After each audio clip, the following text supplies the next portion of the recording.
Hello friends, welcome back to our channel Travel Between. आज हमारी trip का second day है।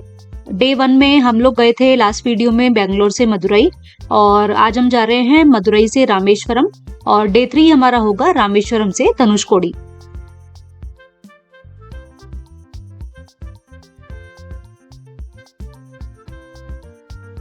मदुरई से रामेश्वरम का डिस्टेंस है 172 किलोमीटर्स। हम लोग अभी ब्रेकफास्ट करके निकल चुके हैं सुबह सुबह, और रामेश्वरम के रास्ते में हमें देखने को मिलेगा पंबन ब्रिज। तो चलिए फिर चलते हैं।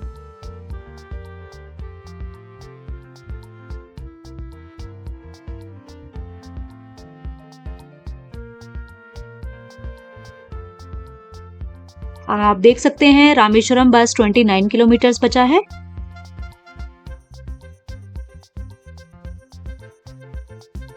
ये अब हमारे दोनों साइड में पानी दिखना स्टार्ट हो गया है, तो ये ब्रिज की स्टार्टिंग है। पंबन ब्रिज इंडिया का पहला सी ब्रिज है जो कि आज की डेट में 100 साल से भी ज्यादा पुराना हो चुका है। ये ब्रिज अपने आप में ही एक टूरिस्ट अट्रैक्शन है, क्योंकि लोग यहाँ ये देखने भी आते हैं कि किस तरह से पानी से छिपके जाने के लिए ये ब्रिज बीच में से खुल जाता है और फिर वापस पहले जैसा हो जाता है ना इंटरेस्टिंग।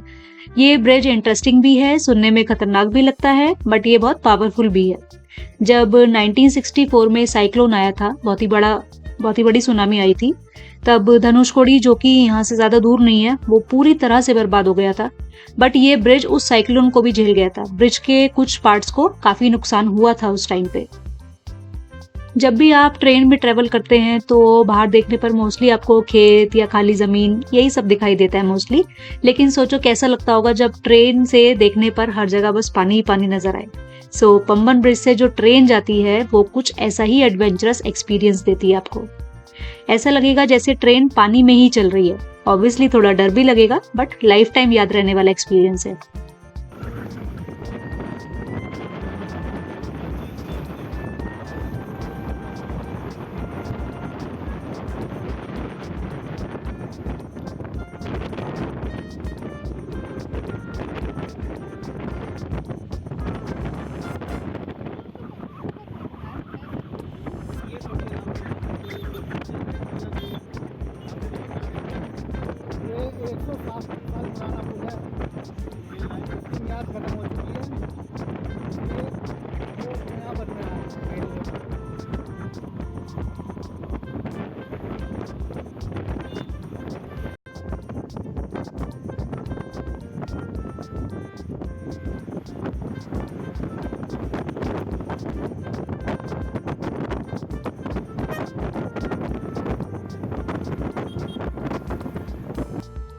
ब्रिज के ऊपर ज्यादा देर रुकना अलाउ नहीं है, तो हमने कुछ फोटोज क्लिक कर ली हैं। अब हम आगे चलते हैं।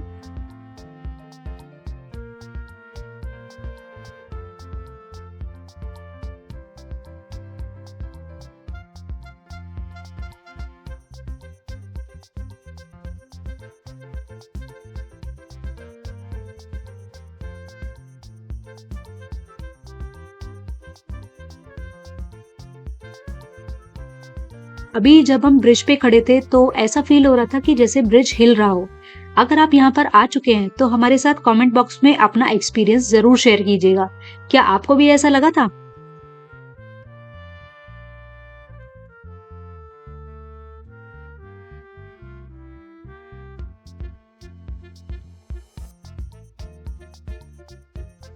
अभी दोपहर का 1 बज रहा है और हम रामेश्वरम पहुंच चुके हैं। ये देखिए, ये सामने आप देख रहे हैं रामनाथ स्वामी टेम्पल, जिसको कि हम रामेश्वरम टेम्पल भी कहते हैं और रामेश्वरम ज्योतिर्लिंग भी कहते हैं।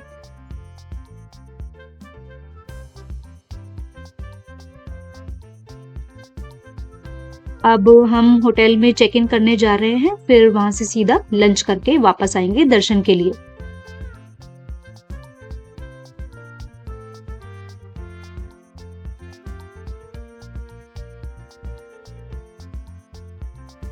टाइम अभी 4 बज रहे हैं। मंदिर में दर्शन करने से पहले हम जा रहे हैं अग्नि तीर्थम की तरफ। अग्नि तीर्थम मंदिर के एकदम सामने 100 मीटर की दूरी पे ही है। अग्नि तीर्थम 2 शब्दों से मिलकर बना है। अग्नि यानी कि आग और तीर्थम यानी कि पवित्र जल। अग्नि तीर्थम में स्नान करने का बहुत महत्व है। इस जगह का नाम अग्नि तीर्थम कैसे पड़ा, इसके पीछे दो मान्यताएं हैं। पहली मान्यता ये है कि जब श्री राम जी ने रावण का वध किया था, जो कि एक ब्राह्मण थे, तो ब्राह्मण मृत्यु पाप से मुक्ति के लिए उन्होंने इसी जल में स्नान किया था। और दूसरी मान्यता ये है कि जब सीता मैया की परीक्षा ली गई थी, तब अग्नि ने खुद को अपवित्र माना, और जब सीता मैया ने इस जल में डुबकी लगा के अपने पापों से मुक्ति पाई, तब से इस पॉइंट को अग्नि तीर्थम कहा गया। मंदिर में जो शिवलिंग है, उसके पीछे ऐसी मान्यता है कि प्रभु श्री राम ने साक्षात इस शिवलिंग की पूजा की थी। जब वो युद्ध के लिए जा रहे थे, तब उन्होंने महादेव से प्रार्थना की थी और युद्ध में विजय प्राप्त की थी। एक और कथा है कि जब श्री राम जी लंका से वापस आ रहे थे, तो जो उन्होंने रावण का वध किया था, जो कि एक ब्राह्मण थे, जैसे मैंने आपको पहले बताया, तो उस पाप से मुक्ति के लिए उन्होंने यहाँ ये शिवलिंग स्थापित किया था और उसकी पूजा की थी। मंदिर के लिए कोई एंट्री टिकट नहीं है और मंदिर की टाइमिंग्स आप स्क्रीन पे देख सकते हैं।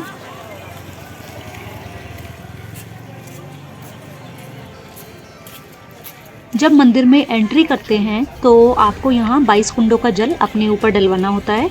इसके लिए 50 रुपये पर पर्सन का टिकट भी होता है, बट थोड़े एक्स्ट्रा पैसे देके आप इसे और जल्दी भी पूरा कर सकते हैं। 22 कुंडों का स्नान कंपलसरी नहीं है, बट प्रेफरेबल है। ये 22 कुंड मंदिर के कॉरिडोर के अंदर ही बने हुए हैं और ऐसी मान्यता है कि ये प्रभु श्री राम के 22 तीर के तरकश हैं और इन कुंडों में स्नान करने से सभी रोगों से मुक्ति मिलती है। तो अगर आप रामेश्वरम विजिट कर रहे हैं तो ये 22 कुंडों का स्नान जरूर कीजिए।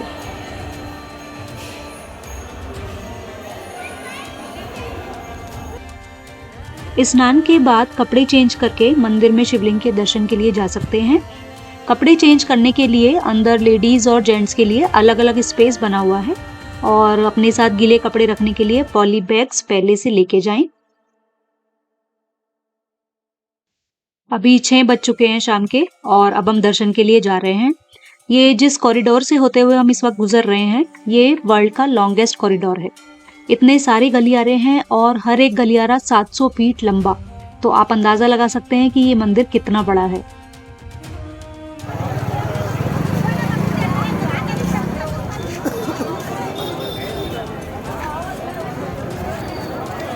तो जस्ट अभी हम मंदिर से बाहर निकले हैं और लगभग 1 घंटा लग गया हमें दर्शन करने में, और हम चाय पी रहे हैं और बस यही सोच रहे हैं कि इतने बड़े तीर्थ रामेश्वरम में हमें दर्शन भी हो गए, तो बहुत ही अनबिलीवेबल है, बहुत ही अमेजिंग एक्सपीरियंस है।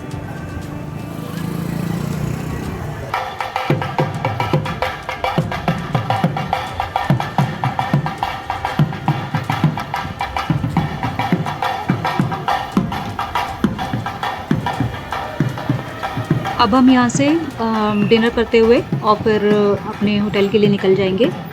तो ज़्यादा दूर नहीं है हमारा होटल यहाँ से भी। फिर आज का डे यहीं पर एंड करेंगे।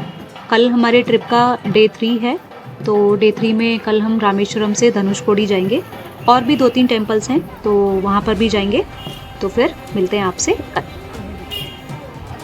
हेलो, आप सभी को नमस्ते।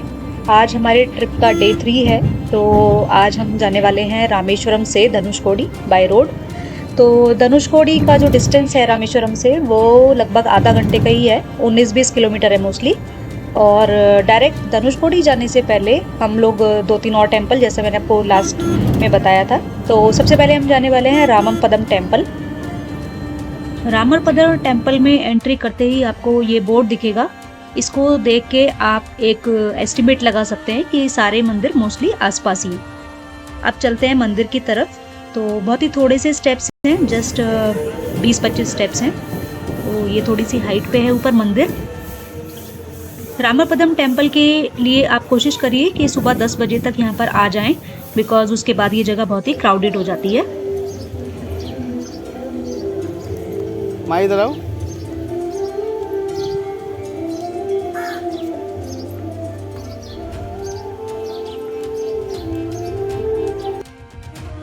ये है रामपदम टेम्पल। तो जैसा कि नाम से ही समझ में आ रहा है, इस मंदिर में श्री राम जी के चरणों के निशान आपको देखने को मिलेंगे। हिस्ट्री के अकॉर्डिंग ये वही जगह है जहां प्रभु श्री राम और उनकी सेना ने विश्राम किया था। और साथ ही श्रीलंका जाने के लिए अपनी योजना भी यहीं से बनाई थी। अगर आपने रामायण पढ़ी है तो ये पर्टिकुलर जगह रामायण में भी मेंशन्ड है। अभी जहाँ हम खड़े हैं यहाँ से आप पूरा रामेश्वरम आइलैंड देख सकते हैं। अगर थोड़ा और जूम किया जाए तो आपको यहाँ से रामेश्वरम टेम्पल भी दिख जाएगा। कहा जाता है कि हनुमान जी ने सीता मैया को खोजने के लिए इसी जगह से श्रीलंका की तरफ एक बहुत ही लंबी सी छलांग भी लगाई थी। अब इसके बाद हम जा रहे हैं पंचमुखी हनुमान टेम्पल। ये रामापदम से बस 2 किलोमीटर ही दूर है। यहाँ आपको 5 मुख वाले हनुमान जी के दर्शन करने को मिलेंगे।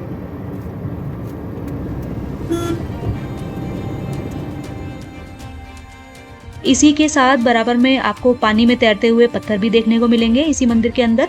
तो ये वही पत्थर बताए जाते हैं जो कि रामायण के समय में राम सेतु बनाने के लिए यूज किए गए थे। मंदिर में पुजारी जी आपको इन पत्थरों को छूना भी अलाउ करते हैं, तो आप टच करके देख सकते हैं कि किस तरह से ये पत्थर पानी में तैरते रहते हैं।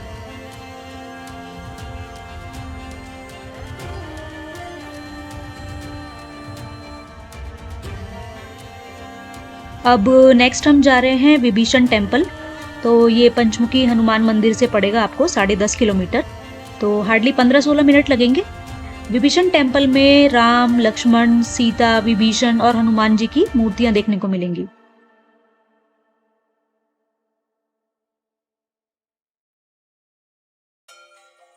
इस मंदिर के चारों तरफ पूरा समुद्र है और 1964 के साइक्लोन में ये अकेला ऐसा स्कल्पचर है जो कि बच गया था। तो ये वो जगह है जहां रावण के छोटे भाई विभीषण ने राम और उनकी वानर सेना को शरण देने के लिए कहा था। रावण के वध के बाद इसी जगह पर श्री राम जी ने विभीषण का पट्टाभिषेक किया था।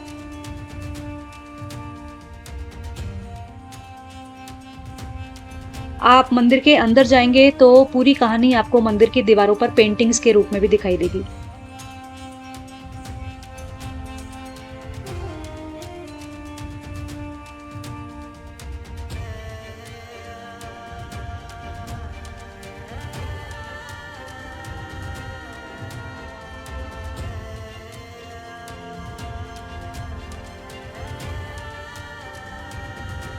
और अब चलते हैं आज की लास्ट डेस्टिनेशन पे जो कि है धनुषकोडी। धनुषकोडी के बारे में आपको बता दें कि जब 1964 में साइक्लोन आया था तो ये जगह पूरी तरह से बर्बाद हो गई थी। अदरवाइज यहाँ पर पहले रेलवे स्टेशन हुआ करता था, स्कूल हुआ करता था, चर्च, हॉस्पिटल, पोस्ट ऑफिस और आपके सरकारी जो ऑफिसेज होते हैं वो भी थे यहाँ पर। बट सुनामी के बाद से वो सब खत्म हो गए थे, तो अब यहाँ बस खंडर ही देखने को मिलते हैं।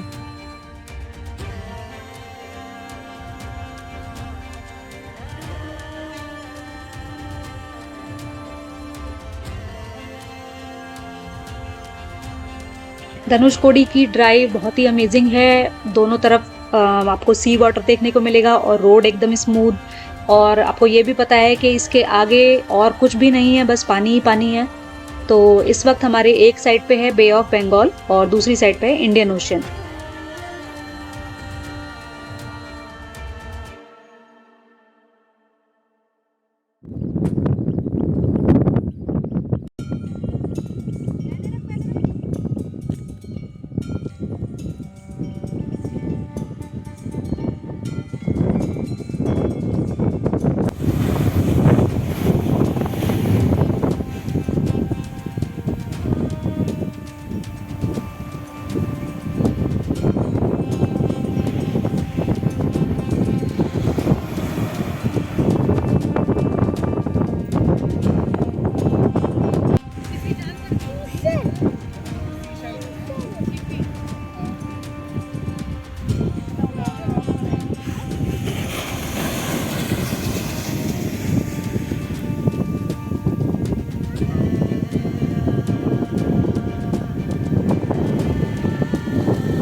हम यहाँ पहुँचे हैं सुबह के 10:30 बजे और यहाँ पर लोग सनराइज़ और सनसेट देखने भी आते हैं, तो बहुत ही खूबसूरत होता है वो।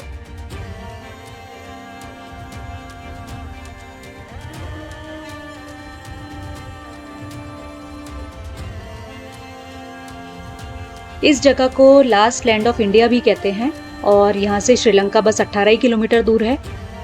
यहाँ पे जितने भी वेंडर्स आप देख रहे हैं, ये सुबह को आते हैं और शाम होने से पहले सबको वापस भेज दिया जाता है। शाम के बाद यहाँ पर किसी को भी रुकना अलाउ नहीं है, क्योंकि अब इसको एक हॉन्टेड जगह भी बताया जाता है।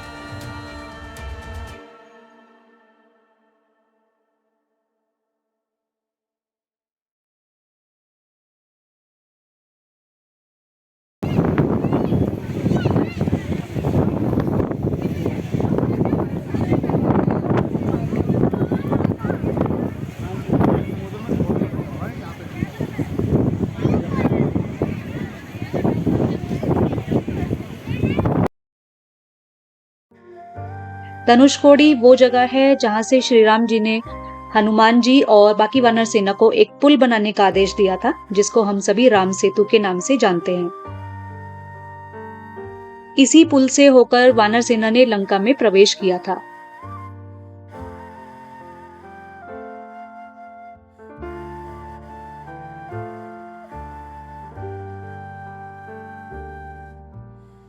और जब राम जी सीता मैया को लंका से लेके वापस आए, तब इसी जगह पर रावण के छोटे भाई विभीषण ने राम जी से निवेदन किया था कि हे प्रभु, अब आप इस पुल को तोड़ दीजिए, मतलब इस रास्ते को बंद कर दीजिए।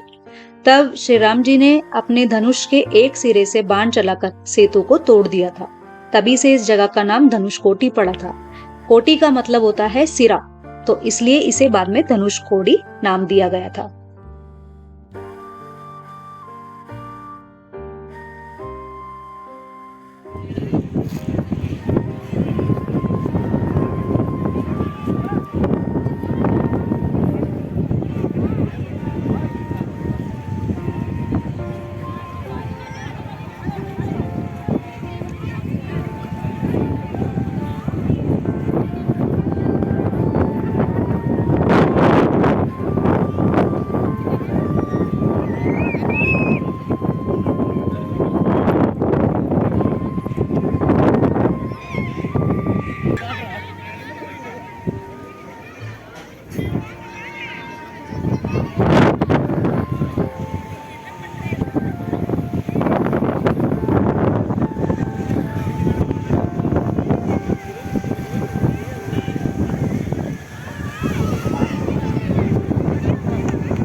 खाने के लिए यहाँ पर बस आपको फ्रूट्स ही मिलेंगे मोस्टली, तो यहाँ कोई भी चाय या कॉफ़ी शॉप नहीं है।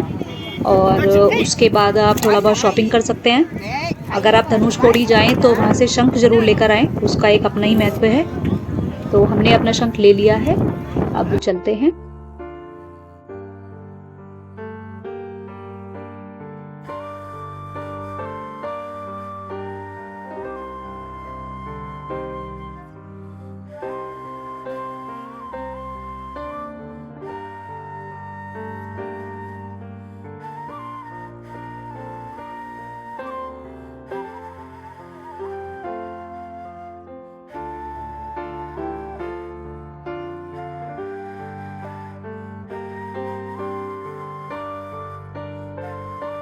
वो बहुत ही सुंदर जगह है, एकदम साफ पानी दिखाई देता है हर तरफ। हमारे इतिहास रामायण से जुड़ा हर पॉसिबल प्रूफ आपको यहाँ देखने को मिलेगा। और ट्रस्ट मी, आपको एक्चुअल में गूज बम्स आ जाएंगे जब आप सारी बातों को विजुलाइज करेंगे कि कैसे क्या हुआ होगा रामायण के टाइम पे।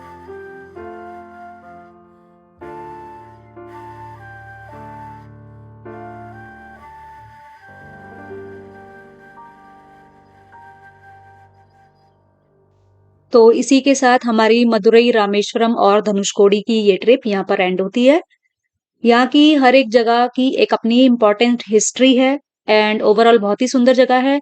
तो once in a lifetime ऐसे ट्रिप्स बनते हैं, तो आप लोग भी पूरी प्लानिंग से यहाँ आइए और अच्छे से घूमिए।